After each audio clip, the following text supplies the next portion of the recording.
लेकिन मौजूदा व्यापारियों की सरकार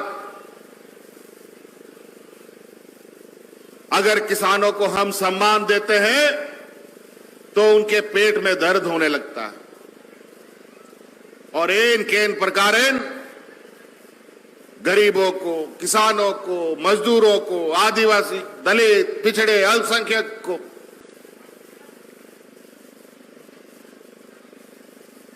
मजबूत और उनको स्वावलंबी बनाने की कोई सरकार काम करती है तो उस सरकार को उखाड़ फेंकने का वो संकल्प लेते हैं। तेल का दाम, दाल का दाम, चावल का दाम, आटा का दाम, गेहूं का दाम, ज्वार बाजरा का दाम सब आसमान छू गया, लेकिन किसान का आय में क्या वृद्धि हुआ वो आप सब लोग जानते हैं। ये पूंजीपति लोग, ये व्यापारी की जमात, ये धान नहीं उगाने जानते, ये गेहूं उगाने नहीं जानते, ये दाल उगाने नहीं जानते, ये नोट छापने जानते हैं। मुख्यमंत्री पशुधन योजना प्रारंभ किया है।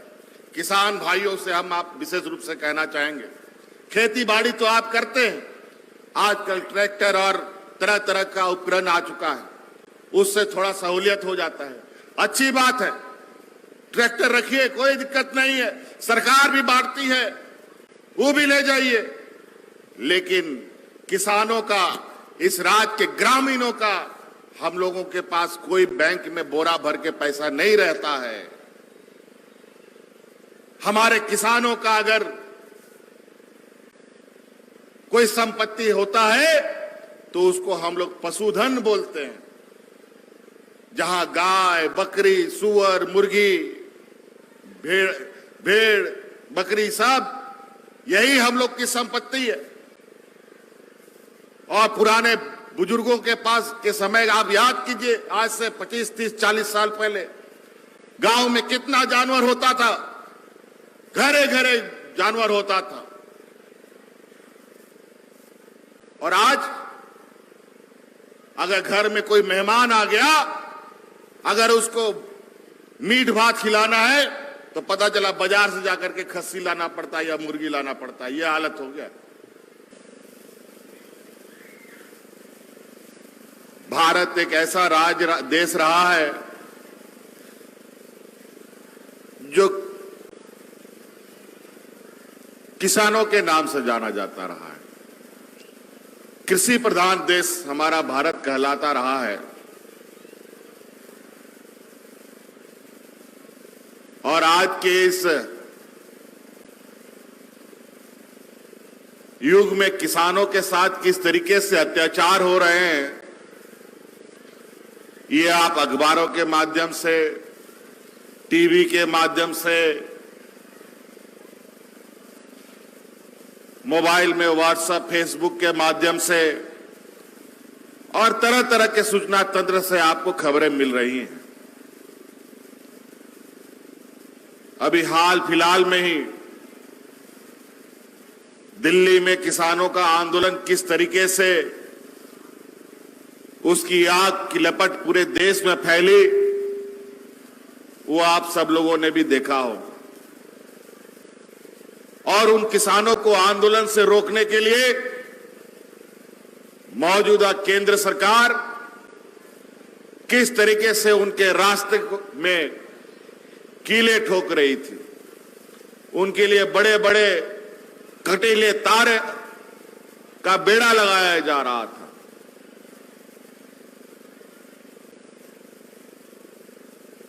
कि उनका आंदोलन रुक जाए।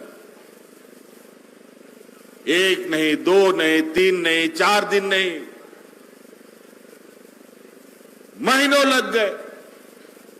भरे कोरोना में, भरे ठंड में, और उन किसानों को ना ठंड रोक पाया, ना कोरोना रोक पाया, ना बरसात रोक पाया, और उसने अपनी जीत दर्ज कर दी थी।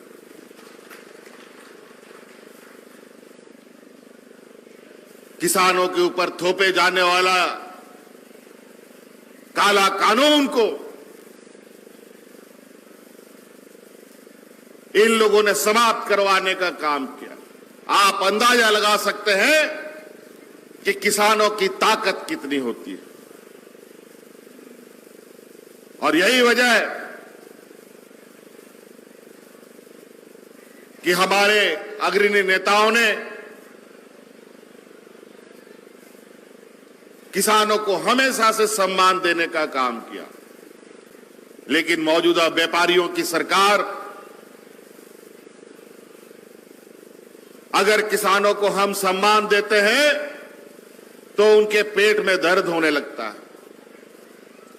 और एन केन प्रकारेण गरीबों को, किसानों को, मजदूरों को, आदिवासी, दलित, पिछड़े, अल्पसंख्यक को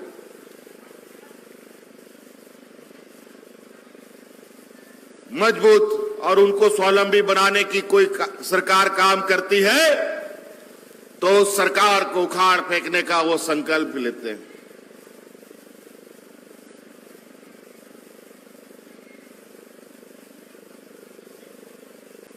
आज पूरा देश का किसान बहुत ही दयनीय स्थिति पे जा रहा है। आज आप देखते होंगे कि महंगाई आसमान छू गया। तेल का दाम, दाल का दाम, चावल का दाम, आटा का दाम, गेहूं का दाम, ज्वार बाजरा का दाम सब आसमान छू गया। लेकिन किसान का आय में क्या वृद्धि हुआ वो आप सब लोग जानते हैं।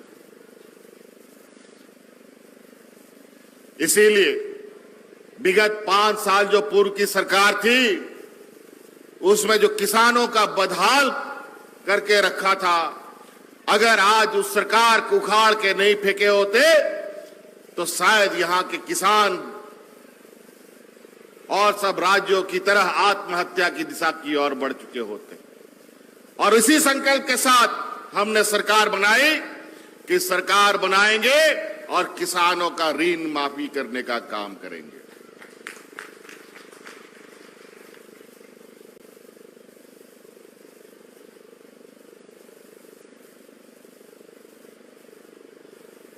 ये पूंजीपति लोग, ये व्यापारी की जमात, ये धान नहीं उगाने जानते, ये गेहूं उगाने नहीं जानते, ये दाल उगाने नहीं जानते, ये नोट छापने जानते हैं। बड़ा विचित्र बात है।